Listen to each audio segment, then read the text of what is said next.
See, we have already studied that pressure exerted by fluid is given by this formula H rho G, where H is the height of fluid, rho is the density, and G is the acceleration due to gravity. Now consider this thing, the air column above my hand is the vertical column of air which is extended till the top of the atmospheric layers. So that is also, gases are also considered as fluid. So this vertical column of height, of whatever height this atmosphere extends up to, this height is also extending, or this is also putting up some weight or some pressure on my hand, because force exerted per unit area is called pressure. So this time, what pressure would be, what we call is, if it is exerted by atmosphere. That is what we are studying about, atmospheric pressure. Atmospheric pressure at any point is equal to the height of air column, or you can say, I'll start it with this. We are talking about atmospheric pressure. This is equal to weight of what? Weight of air column per unit area, or of a unit cross sectional area, weight of air column of unit cross sectional area extending from that point to the top of atmospheric layers. So suppose this is the point where we have to find the value of atmospheric pressure. So atmospheric pressure is equal to, we'll draw a unit area above it and we'll extend it up to the top of atmospheric layer, whatever is the top, right, Earth's atmosphere, and that height, in putting that height in this formula, this pressure is called atmospheric pressure. So I'll just repeat it once. Atmospheric pressure at any point is equal to weight of air column of unit cross sectional area extending from that point to the top of atmospheric layer, or to the top of atmosphere. Okay, so if atmospheric pressure is there, there must be some other thing or experiment to find the value of atmospheric pressure. This experiment is known as Torricelli experiment. Torricelli was a scientist. Torricelli's experiment, and this experiment very clearly elaborated how atmospheric pressure exerts and what is its value. What was the theme of experiment was, how it was performed. A beaker filled of, this beaker is completely filled with mercury.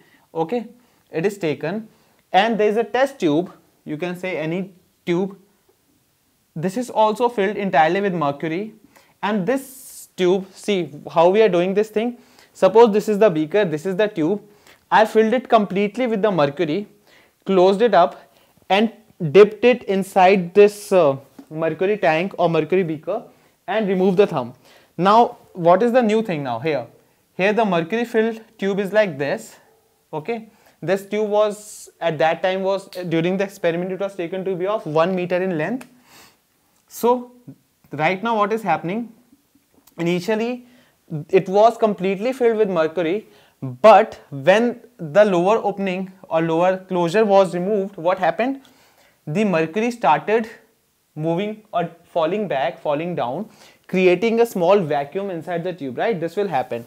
Now this vacuum is called Torricellian vacuum, and important fact is that the vacuum always held the 76 centimeter of mercury, right? From this point to that point, this was 76 centimeter of mercury.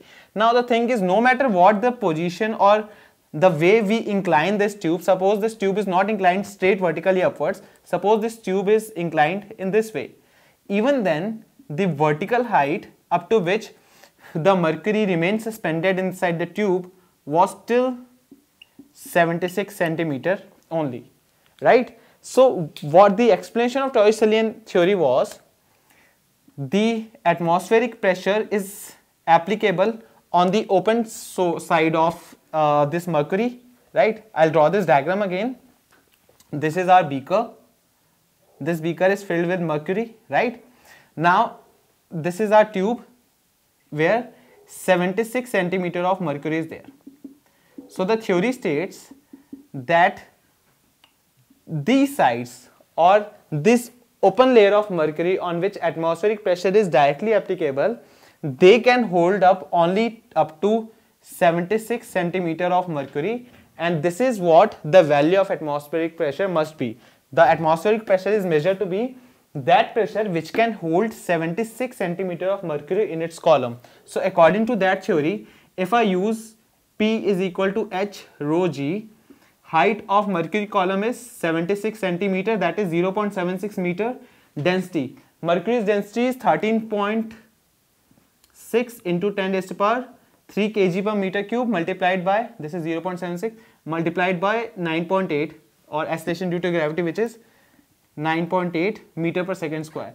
This value gives us 1.013 into 10 raised to power 5 pascals. So this value is called 1 atmospheric pressure, which is 1 simply 1 into 10 raised to power 5 pascals. Now, very important thing is, if this is the value of 1 atmospheric pressure, okay, we'll just take the gist of the whole experiment. A mercury beaker was taken in which a meter filled tube was poured, or meter tube